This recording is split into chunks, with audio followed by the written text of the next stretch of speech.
Hi Chaitanya గారు. Hello madam. Chaitanya గారు, మోకాళ్ళ నొప్పులు అన్నది ఇంత కామన్ ప్రాబ్లమ్ ఎందుకయిందండి? మోకాళ్ళ నొప్పి ఇంత కామన్ ప్రాబ్లమ్ ఎందుకయిందంటే, మనం ఏ దాని వల్ల మోకాళ్ళ నొప్పులొస్తాయి గదా! ఆ పనులు కామన్‌గా చేయడం స్టార్ట్ చేసినాం. జైసేకి?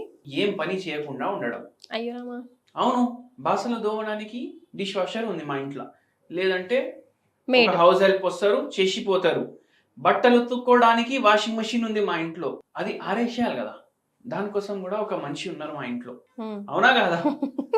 హ్మ్. మళ్ళీ దాని తర్వాత ఏమైనా కిరాణా షాప్ నుంచి సామాన్ తీసుకొని రావాలి. స్విగ్గీ ఉంది నా స్విగ్గీ ఫోన్‌లో. ఉంది. దాంతోటి వస్తది. అరే కింద వరకు ఎవరెళ్తారు? ఆ దుకాణం వరకు ఎవరు పోతారు అనేసి దానికోసం. మళ్ళీ దాని తర్వాత ఆఫీస్‌కి పోవాలి. ఏం చేస్తాం? వాకింగ్ పోము.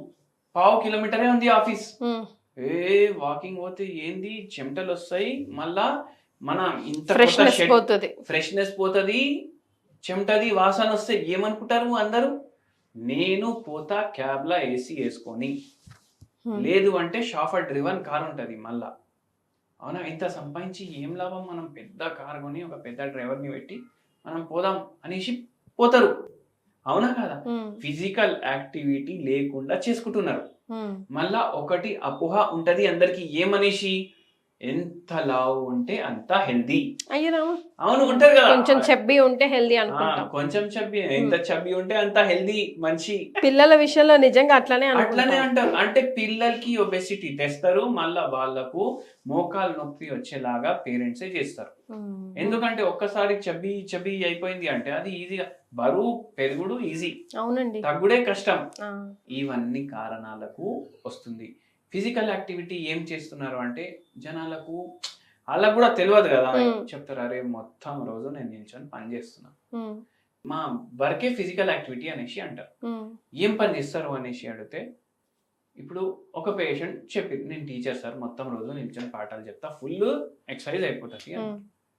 కానీ యాక్చువల్‌గా ఏందంటే 6 గంటలు నిల్చొని చెప్తున్నారు గదా! పాఠాలు. హ్మ్. ఇట్లా తిరుక్కుంటా అయితే చెప్పట్లేదు గదా! అయితే ఏందంటే అక్కడ ఫిజికల్ యాక్టివిటీ లేదు. హ్మ్. కూసొని చెప్పడం, నిల్చొని చెప్పడం ఒక్కటేలాగా అయిపోతది. హ్మ్. ఏందంటే కూసొని చెప్తే ఇక్కడి నుంచి ఇక్కడ వరకు బరువు ఇక్కడ హిప్స్ మీద పడతది. హ్మ్. నిల్చొని చెప్తే మోకాళ్ళ మీద పడతది. హ్మ్. కూసొని చెప్పడం గూడా అంతే ఎనర్జీ స్పెండ్ అయితుంది. నిల్చొని చెప్తే గూడా అంతే ఎనర్జీ స్పెండ్ అయితుంది గదా! హ్మ్. మళ్ళా వెయిట్ తగ్గాలి గదా! అదే కదా! సో, అట్లా మీకు ఒకటి నేను చెప్తాను. డెడికేటెడ్ ఫిజికల్ యాక్టివిటీ ఉండాలి. ప్రతిరోజు. ప్రతిరోజు. అట్‌లీస్ట్ ఫర్ అట్‌లీస్ట్ ఫర్ ఏంది ఉండాలి. చచ్చిపోయినప్పుడు వరకు ఉండాలి. అహా! అట్లా కాదండి. అంటే నా ఉద్దేశ్యం ఏందంటే డైలీ ఒక 15 మినిట్సో, 20 మినిట్సో అట్‌లీస్ట్ ఒక హాఫ్ అన్ అవరో మీరు ఏదన్నా ఫిజికల్ ఎక్సర్‌సైజ్ చేయండి అంటారు గదా! అందుకని. అచ్చా! అట్లంటన్రా. హ్మ్. అయితే చూడండి ఫస్ట్ ఒక 10 నిమిషాలు నడవడం స్టార్ట్ చేయండి. ఓకే.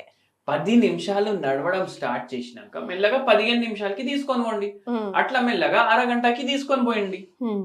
మీకు మినిమమ్ ఒక అరగంట మీరు వాకింగ్ చేసేలాగా చూసుకోండి. అదేలెండి. మళ్ళా అందరూ ఇది పెట్టుకొని దీంట్లో కౌంటింగ్ చూస్తారు. హ్మ్. 10,000 స్టెప్పులు చూపిస్తుండు అనేసి. హ్మ్. 10,000 స్టెప్పులు నడవమని మనకు గూగుల్ వాడు చెప్పిండు. హ్మ్. ఏ పుస్తకంలో లేదు 10,000 స్టెప్పులు సరిపోతాయి అనేసి. మనం ఇప్పుడు ట్రైన్‌లోనో, ఆటోలోనో, బస్‌లోనో కూర్చున్నా కూడా అది అవి కౌంటింగ్ అయితేనే ఉంటాయి. అవి 50,000 కూడా అయిపోతాయి ఒక్కొక్క రోజు. అదే. అది లైక్ మూవ్‌మెంట్‌ని క్యాచ్ చేసేస్తుందండి. నేను ఇప్పుడు మీ స్టూడియోకి నేనే కార్‌లో వచ్చిన. హ్మ్. వచ్చినప్పటికి your daily exercise is done 25,000 steps అనేసి చూపిస్తుంది నాకు. అదే. అయితే ఆ ప్రాబ్లమ్ అయితది. అది అసలు కౌంటింగ్ పెట్టుకోకండి. హ్మ్. మీరు నడవండి రోజు ఒక హ్మ్. అరగంట మినిమమ్. హ్మ్. మళ్ళా ఇంకోటి నేను చెప్తాను. ఇదైతే ఇట్లా అయితున్నాయి అనేసి మాట్లాడినాము. హ్మ్. కానీ ఒక్కొక్కసారి మనిషి వాకింగ్ చేస్తాడు, టైంకి పడుకుంటాడు, టైంకి లేస్తాడు, అన్నీ చేస్తాడు. హ్మ్. వెయిట్ కరెక్ట్‌గా ఉన్నది. అన్నీ పర్ఫెక్ట్‌గా ఉంటాయి. పర్ఫెక్ట్ ఉంటుండు. హ్మ్. అయినా మోకాలు నొప్పులు వస్తాయి. ఎందుకు? ఎందుకు అంటే ఇప్పుడు నేను ఒకటి మీకు చెప్తాను. ఒక పేషెంట్ వచ్చింది మన దగ్గరికి. ఆయనకు ఎటువంటి మోకాలు నొప్పి అంటే, ఆయన అంటే ఆమెకి అవి తగ్గవు ఇంకా అనేసి చెప్పేసిర్రు. డాక్టర్స్. ఆ! హ్మ్. ఎందుకు? ఎందుకు చెప్పిండ్రంటే ఏదైతే ఆ పేషెంట్‌కి రోగం ఉండే హ్మ్. అది ఆర్థరైటిస్ ఏదైతే ఉండే అది రుమటాయిడ్ ఆర్థరైటిస్. ఓకే. ఇప్పుడు మనకు మోకాలు నొప్పి ఏదైతే 90% జనాలొస్తారు గదా! హ్మ్. వాళ్ళకు ఉండేది ఆస్టియోఆర్థరైటిస్. ఇప్పుడు ఇవన్నీ చేస్తలేము కదా, బట్టలు మనం ఉతుకుతలేము, బాసన్లు దోముకుంటలేము, వాకింగ్ చేస్తలేము, అవునా కదా, అవునండి. బస్ స్టాప్ వరకు కూడా పోతలేము, అదన్నా ఉంటుండే ఇంతకుముందు. అయితే ఏమైతుందంటే అవన్నీ చేయకపోవడం, lack of physical activity, sedentary life style, no proper sleep, దీనివల్ల వస్తాయి మనకు. ఇది మనం ఎప్పుడు స్టార్ట్ చేస్తాం? కాలేజ్లో స్టార్ట్ చేస్తాం.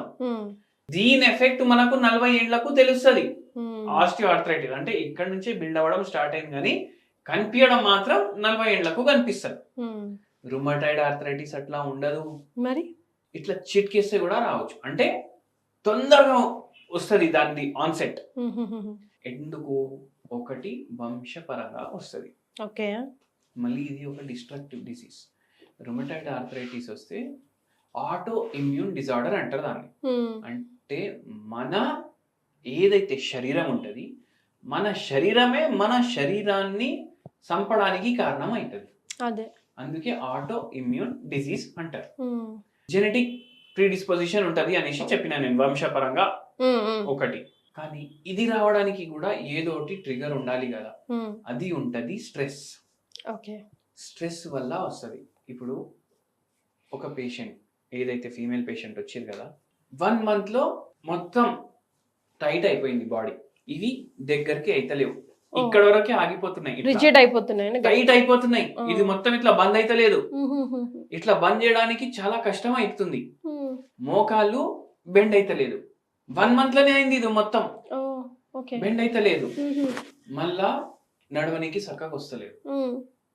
మళ్ళా నడుము నొప్పి ఫుల్ ఉంది, మెడ నొప్పి ఫుల్ ఉంది. ఇవన్నీ 1 month డెవలప్మెంట్స్. ఏమైంది అంటే ప్రాబ్లం 15 ఏళ్ళు అయింది పెళ్లి అయి, మన దగ్గర 2-3 years తర్వాత వచ్చిర్రు. దీని తర్వాత మీకు హిస్టరీ చెప్తున్నాను నేను. 15 ఏళ్ళు అయింది పెళ్లి అయి, 15 ఏళ్ల నుంచి వాళ్ళ ఆయన సతాయిస్తూనే ఉన్నాడు ఈమెకి. అది ఒకటి. మళ్ళా 2 డ్యూటీలు, ఒకటి ఏదో అకౌంటెంట్ది duty morning time, night time ఇంటికి వచ్చినాక పిల్లలది డ్యూటీ, ఇంటిది డ్యూటీ, 3 డ్యూటీలు. వాళ్ళ ఆయన తిట్టడం, మార్నింగ్ ఒక డ్యూటీకి వెళ్ళడం, మళ్ళీ వచ్చి పిల్లల్ని చూసుకోవడం, ఇంకా ఇంత చేసినాక కూడా ఈయన మారతలేడు అనేసి స్ట్రెస్, చాలా స్ట్రెస్. ఒక టైం తర్వాత వాళ్ళ నాయన చనిపోయారా? వాళ్ళ నాయన చనిపోయింది. ఆమెకి వాళ్ళ నాయన జర మంచిగా క్లోజ్ సపోర్టివ్ అట్లా. ఇప్పుడు ఏంది, ఆ సపోర్ట్ కూడా లేకుండా పోయింది. అట్లా అయిపోయింది. అది అయి అదే ఆలోచించి మళ్ళా మొత్తం బాస్కెట్ ఆఫ్ ఇమోషన్స్. ఏమైంది, ఇప్పుడు నాయన లేడు, మా ఆయన తిడతాడు, ఆఫీస్లో ఆ టెన్షన్లు, పిల్లల్ని చూసుకోవాలి, టిఫిన్ డబ్బా రెడీ చేయాలి.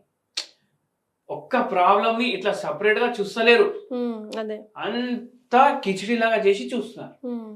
Separate emotion. వీళ్ళ ఆయన ఈమెకి తిడితే కూడా ఇట్లనే గప్చిప్ ఉంటుండే, ఎప్పుడు రిటర్న్ జవాబు ఇవ్వకపోతుండే. అట్లా అయి రుమటైడ్ ఆర్థరైటిస్ వచ్చింది. నిద్ర చక్కగా లేదు. అయితే ఏంది ప్రాబ్లం? ఏంది?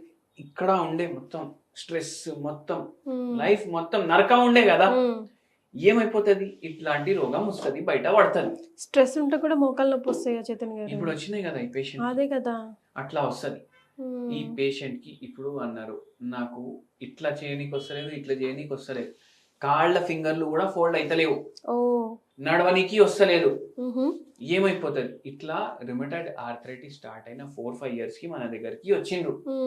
అన్ని వాడుతున్నారు మందులు.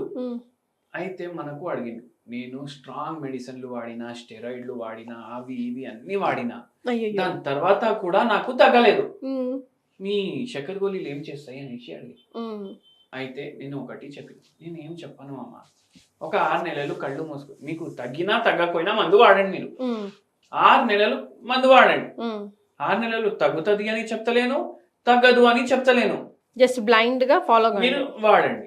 పేషెంట్ మందులు తీసుకపోయి వారంలో మనకు ఫోన్ చేసి చెప్పిండ్రు, నాకు జర నయం అనిపిస్తుంది అనేసి. అంటే హోమియోపతి స్లో అనేసి అనుకుంటారు కదా, అట్లనే ఏమైంది, మెల్లగా ఒక 50% తగ్గింది 7-8 నెలలకి. 1.5 year వాడిర్రు, నొప్పులు తగ్గిపోయినాయి. పరీక్షలు మనం చేపిస్తాం, పరీక్షలు చేపిస్తే ఏమో ఆర్ఏ ఫ్యాక్టర్ మెల్లగా 2 years తర్వాత నెగిటివ్ రావడం స్టార్ట్ అయింది. అట్లా మనం మందు ఆపేసినాం.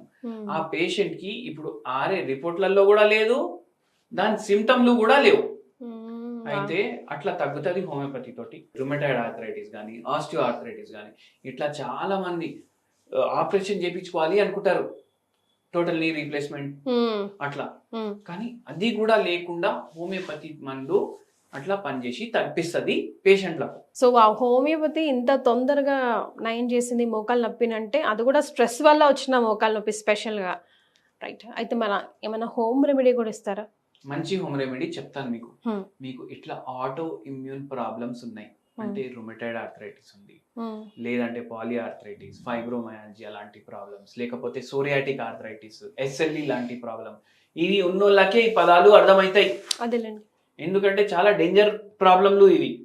ఇవి ఉన్నా సరే ఏం చేయండి, లేకపోతే నార్మల్ ఆర్థరైటిస్ ఉన్నా సరే ఏం చేయండి అంటే భీమసేని కర్పూరం ఇంత తీసుకొని గోరువెచ్చ నీళ్ళలో వేయాలి. అదే నీళ్ళలో మీరు కొంచెం దాల్చిని చెక్క పౌడర్ వేయాలి, గోరువెచ్చ నీళ్ళు కలిపేసి రోజు 2 పూటలు తాగండి. ఓకే. 2 పూటలు తాగి ఒక 10 నిమిషాలు ఏం తినకండి, తినే ముందే తాగండి. దాని తర్వాత 10 నిమిషాలు ఏం తినకండి. మీకు డిఫరెన్స్ అనిపిస్తుంది, జర్రా రిలాక్స్ అవుతుంది బాడీ, కొంచెం నయం అనిపిస్తుంది. ఎందుకు? దీంట్లో యాంటీ ఇన్ఫ్లమేటరీ ప్రాపర్టీస్ ఉంటాయి. ఇప్పుడు క్యాంఫోరా అనేసి మందు ఉంటది హోమియోపతిలో. ఇది మేము డైజెస్టివ్ కంప్లైంట్స్ కి కూడా వాడతాము, మళ్ళా దాని తర్వాత ఇట్లా జాయింట్ పెయిన్స్ ఉంటే కూడా వాడతాము. జరా రిలీఫ్ ఇవ్వడానికి పేషెంట్ కి కలిపేసి ఇస్తాము. ఇది క్యాంఫోరా దీంతో ప్రిపేర్ చేస్తాం.